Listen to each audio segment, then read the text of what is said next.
Welcome to my body shop. My name is Melissa. Today we're going to do some different self-care techniques that will help out with a variety of things. My theme today is gardening, yard work, home improvements, home repairs. I know a lot of us have been doing a lot of that, or maybe are getting ready to with the coming season. So the techniques I show you today are geared to go after some specific muscle group issues or imbalances that we might see that come with those activities. But it's also going to be very helpful for any of you guys with elbow problems, tennis elbow, golf elbow. If you've got any issues with your wrists, hand pain, you may find some help if you get numbness, tingling type symptoms down your arms. This is also going to be some stuff that's good for shoulders. And we're going to get a lot of stuff in here that's really good for the back. So I'll point out as we go through some of the kind of multi-purpose stuff. What are you going to need today? So I would suggest having a foam roller with you if you've got one. Ideally, we're going to use the long ones today, but I will show you an option if you just have the short one. Not a big deal. We are going to do some stuff sitting. So if you've got a chair, couch, if not, you can totally do exactly what I'm going to show on the ground. Maybe a variety of balls. If you have a pair of like matching lacrosse or practice lacrosse balls or tennis balls, that would be awesome. I've got like another littler one just to play with, so never hurts to have a variety of options. All right, so we're going to start off seated, working on and talking about our hands today. And hands certainly we're doing a lot of work with when we're talking about gardening or, again, any of those home projects that I mentioned. So the hands are very complicated, right? I'm going to show you how we can do some work using a ball here in a little bit. But let's start off with just doing our own massage, and we're going to be using our elbow, part of our forearm, and you're going to see me leaning over to do this on my thigh. There's no reason if I was on a couch I couldn't maybe put my hand on, the arm of the couch or something like that. So all I'm going to do here is place my hand on, palm facing up, and I'm going to be using maybe this part. Let's see, come a little bit closer. This part of my elbow, that kind of bony part of my elbow, and then maybe also a little bit of the tippy tip. The pointier it is, the more intense it's going to be. And I am just, bracing this against my thigh, and I'm simply pressing in and releasing, pressing in and releasing. I'm paying attention for my hands, and this is what I would suggest, like any of these things like painting, holding on to power tools, hand tools, gardening, weeding, working with, I cut my shrubs with the, the electric hedge trimmer thing, right? That's very hard on my gripping muscles. So you're gonna have to use your thumbs a lot. And our thumbs have this kind of almost sail-shaped muscles kind of right in here that kind of help to draw our thumb in and also to curl our thumb. So if you pay attention to right in here, you're probably gonna find some pretty intense spots. And let's go to the other side. You're very likely to notice a difference here, right? We're, most of us, very specifically right or left hand dominant.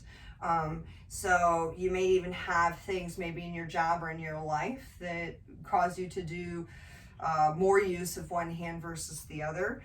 So like right now, I'm actually holding pressure in kind of that web of the thumb. This is actually an acupressure point as well too, that many people use for headaches to help to relieve a headache right down in that crook. So, and I can get all around in there. So it feels pretty good. One of the conundrums with hands is when your hands are tired and you have to massage the other hand. This happens to me as a massage therapist all the time. It's very disappointing. You kind of find yourself saying like, okay, who's in worse shape? Who goes first? So this is a great way to get around this. You can use things like, I've used pencils, like with a pencil eraser on there. So you can get creative with that. Now we're going to keep using this tool, this forearm, and we're going to get a little bit into our quads. Don't worry, we will come back to the hands and the elbows a little bit more. So our quads, when we're doing things, sitting on the couch is certainly one, right? But when I'm gardening and I'm squatting down like this, My quads are very, very tight and short, especially the one that goes across the hips. And that can lead to lower back pain, knee pain, hip pain. So what I'm gonna do now is a pretty cool way of giving myself a massage with my own forearm. So you can see I'm not pressing into my leg using my shoulder. I'm actually leaning into it. So I'm actually putting all of my weight into, in this case, I'm using right now my forearm to kind of roll over that muscle. Yeah, how do those quads feel after the last couple of days of working out? Yikes. Yikes. Now maybe now that this is nice and warmed up, maybe you do come in and do a little pinpoint work with your elbow. I always say this would be like the socially acceptable way of like foam rolling and doing your massage work. If you were, you know, hanging out at somebody's house or at a party, be like, you look bored, but at least you don't look weird like laying on the ground trying to stretch and stuff.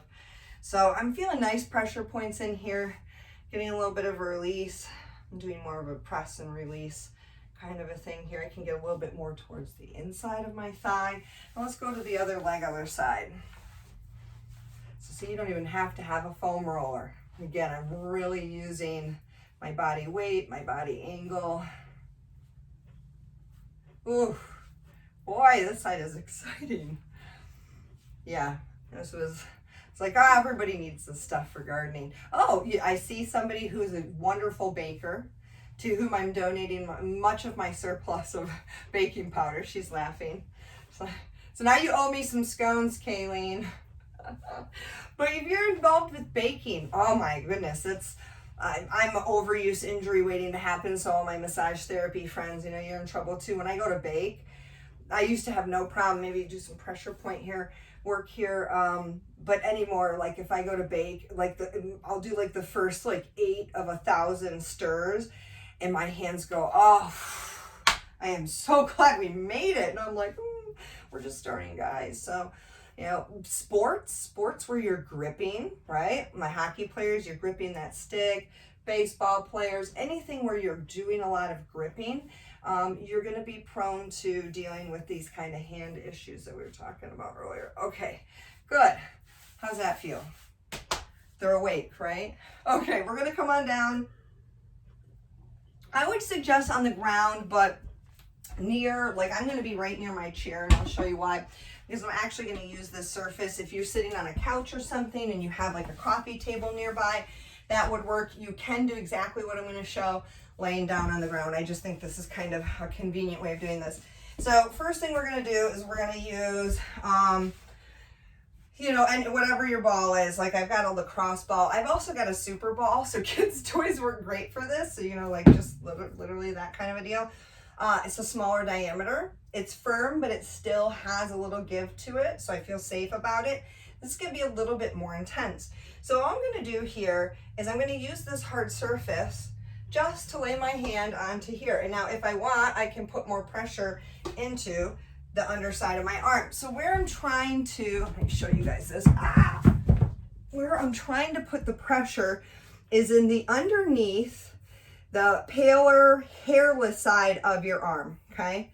Not the top haired part of your arm, but underneath. So I'm trying to set this ball underneath there. And that's where I say you could be totally laying on the ground to do this. I'm choosing to go right here, and maybe just the weight of your arm on there gives you a release. If you've got tight forearms, you probably will. And I'm just going to move around to different spots. Those of you guys who are real familiar with foam rolling and have experienced foam rolling, calves, your forearms are basically the calves of your arm. I always want to call it a forelimb. It's not a forelimb because we're humans, but your arm. Now I'm going to use, you're finding maybe one last spot. If I put this arm over the top, I can get more pressure. And now I'm using that smaller ball, especially right in through here. Any of my people with tennis, golf, elbow. Good. Let's go ahead and try the other side. So you can really use any size tool. I'm going to show you how to do a little self-massage on this area as well too.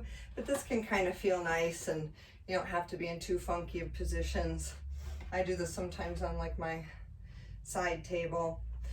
So these forearm muscles that we're working on are really the root of most evil with hand, wrist, and elbow problems. All the muscles that are gripping are in here. If they lived in your hands would be like giant quadriceps. They'd be enormous, holding on to all that's required to make that movement. So instead what we see in the calves with regards to the feet and in the forearms with regards to the hands is almost like our hands and feet are like a marionette puppet. And what's controlling the strings is up here in the calf and in the forearm. Okay, maybe find one last little spot. Now, again, you could do it on the chair, you could do it on the floor. We're gonna actually roll our hands. So some of you guys do this with me with your feet. Now I'm choosing that little bit smaller ball, okay? And wherever's good leverage for you, again, I really like to focus on that spot right in through here. It feels really good to me. It's nice because you can kind of control your pressure easily. Yeah. So yeah, this is murder. The gardening is murder on the hands. Okay, let's go to the other side. Yay. Oof. I think especially with cell phones, like you use your hands so weirdly different because of the buttons. Shame on me. Shame on me for giving out advice and never taking it. Oh, I know. Voice text is kind of your friend until all of a sudden you accidentally start saying totally inappropriate things that you didn't mean at all. And then you're kind of like, maybe killing my fingers might have been a good idea on that one. Yikes to voice text. Okay, maybe find another little spot there. Anybody with wrist issues, this is awesome place for you to work because in your hand, you're actually starting to get into wrist bones down here, right? And we lose a lot of mobility in through these bones, causes us a lot of problems. Okay, so now we're gonna get into massaging those forearms a little bit more using our own body. And I'm gonna give you a couple different options here. So I'm gonna start off by showing you how to do it using the palm of your own hand. Now, if it's uncomfortable for you to kneel, you could put your hand on something. I like to put my full body weight into these muscles. So again, I have my palm up. I have the hairless surface of my arm up, okay? So the top of my fingernails and my knuckles is towards the floor. And I'm gonna take my other hand and I'm simply leaning my weight forward and pressing into it with my weight. So I'm just going smash, smash, smash, smash with one hand up and down my hand. Now if you watch, you can see my fingers kind of curl and make a fist and release. They're just doing that on their own. Again, marionette puppet, we're pulling the strings up here. So just let them do that. Don't even worry about that. Now, if you can, if you want a little bit more, if that's really intense, stay there. Some of us are gonna have the flexibility to do what I'm gonna show you next, and some of us won't. You're gonna keep the arm in the same place, and I'm gonna be using kind of the front of my shin and my kneecap to press instead of my hand. Now I love this because now I'm taking care of my hands without bothering my hands or using my hands. I do this a lot with my clients, and I teach some of my clients and stuff how to do this with another person. In Thai massage, we walk on people's forearms. I can put my whole body weight onto most people's forearms. It's incredible. Great way to give a massage. Let's go to the other side. Now I really want you to pay attention when you switch to this other side to what you feel different and what that might mean for you. This for me is my dominant arm, so I'm gonna feel it more there. This for me had a severe wrist injury, so I'm gonna feel differences because of that.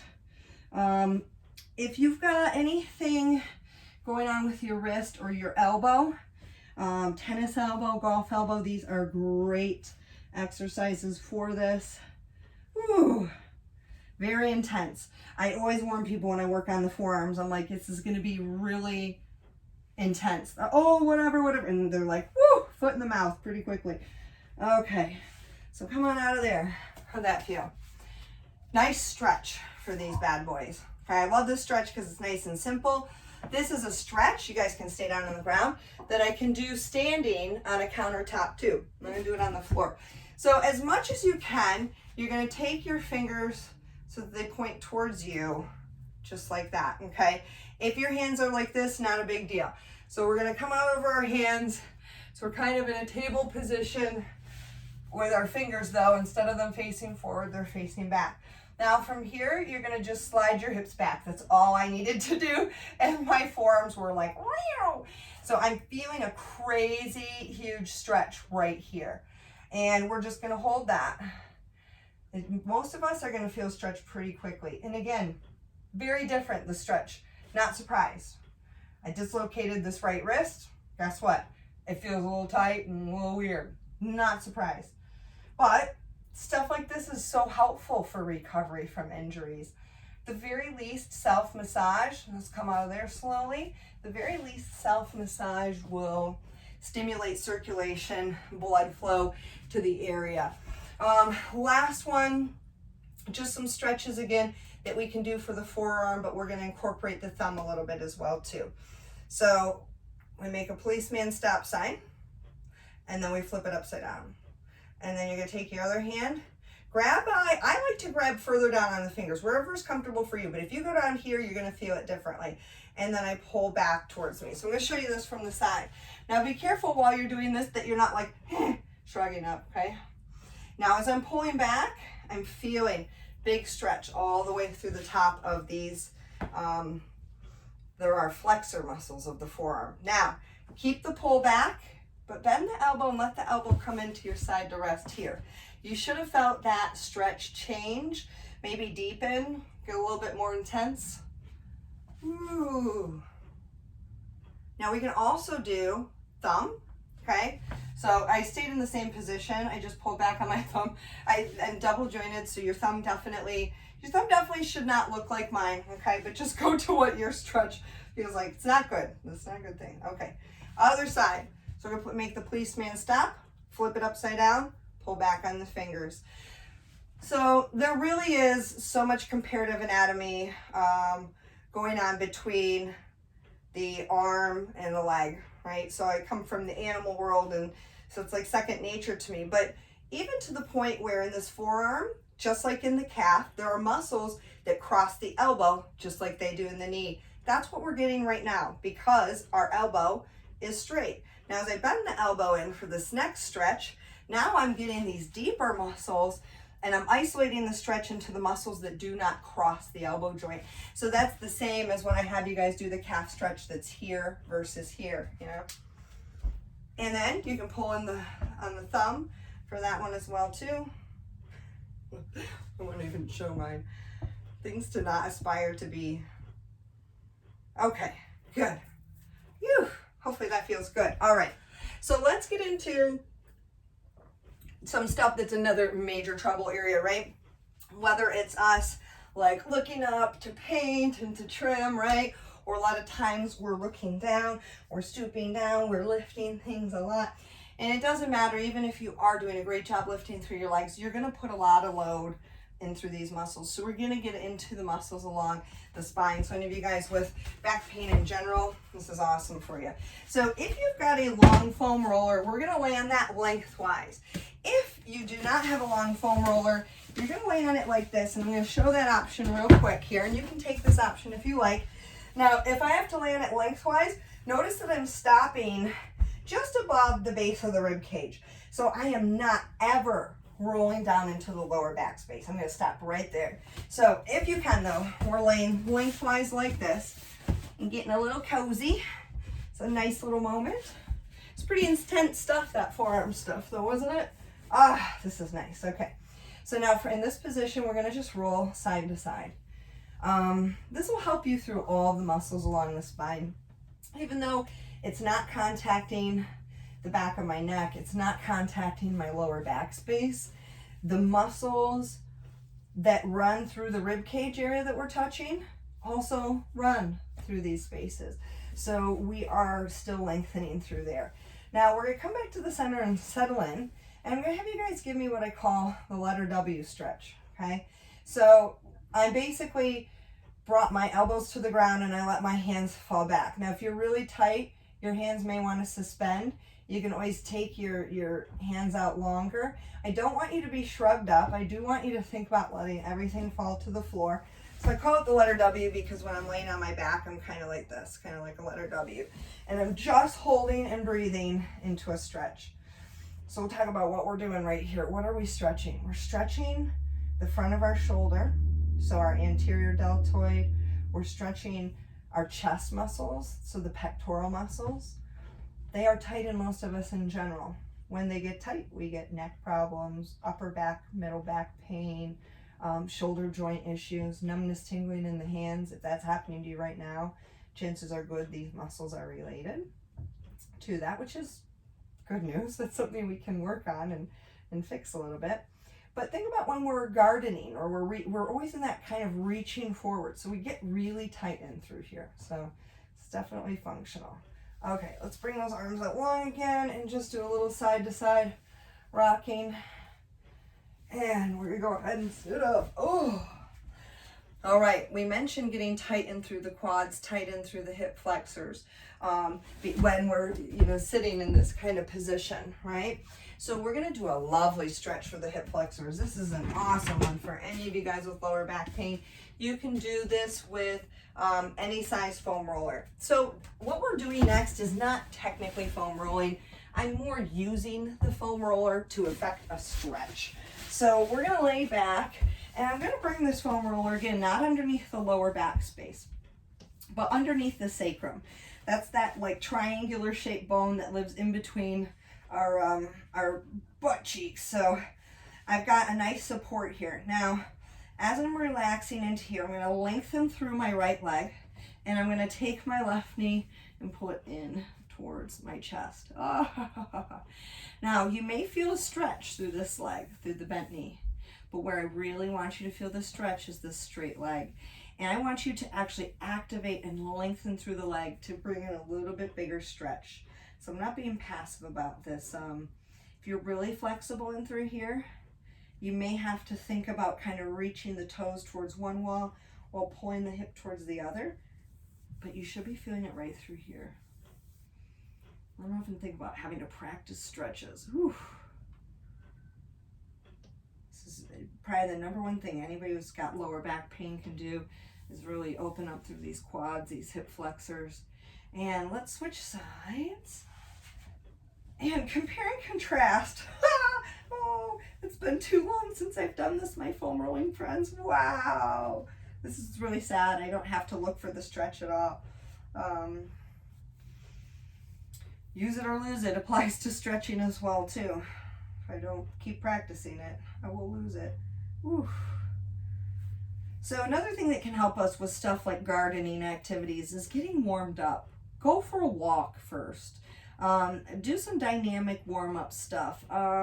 We did a little dynamic warm-up stuff in my last class, but maybe I'll show you guys some things at the end. Wow. This does not feel good for me. My rule of thumb is what, guys? The worse it feels, the more I need it, right?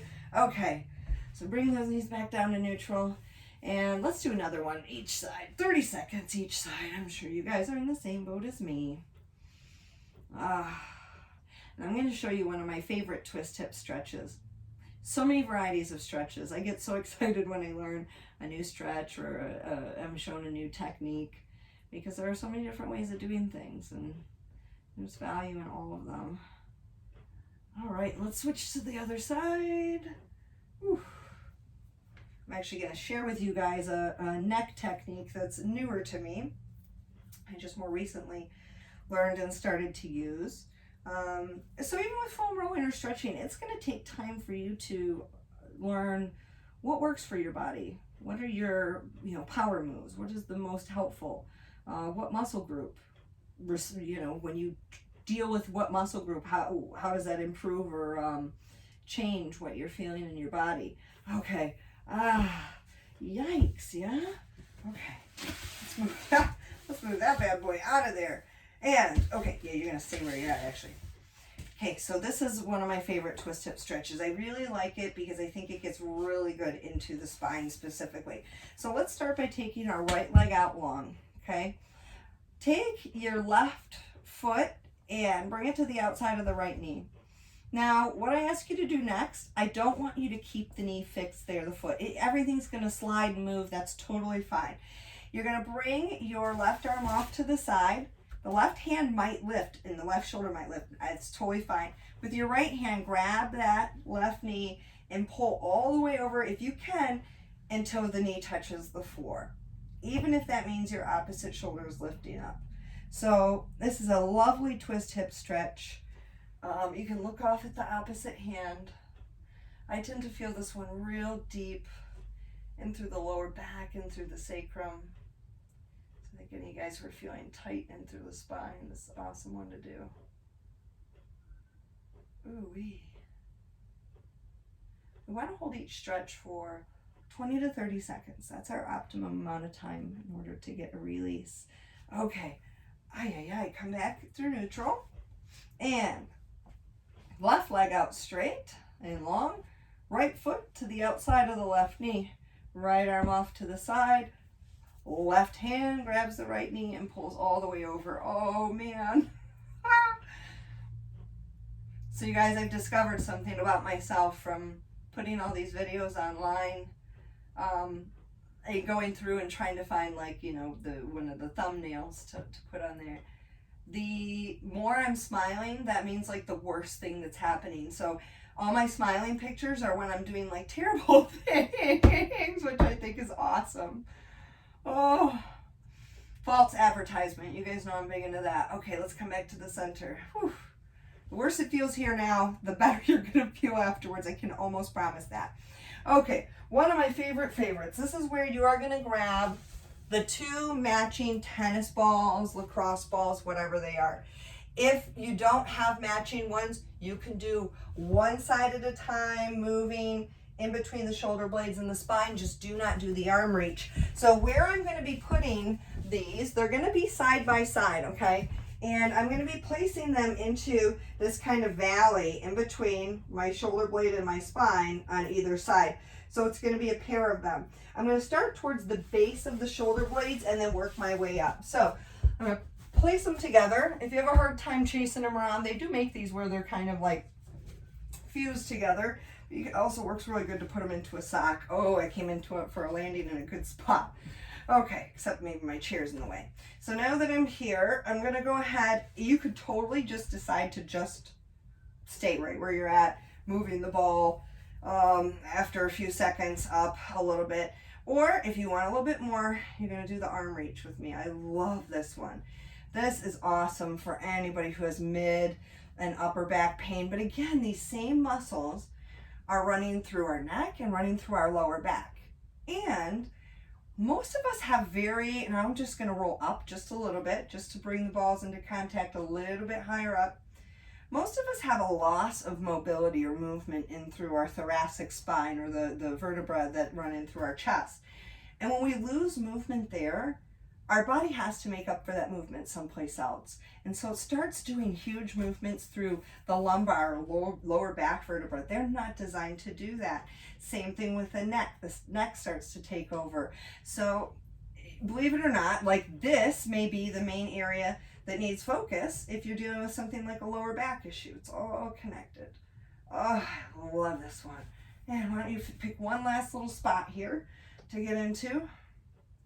I'm going to show you guys the new technique that I have for neck stuff. The more neck problems you have, the gentler I want you to be with things.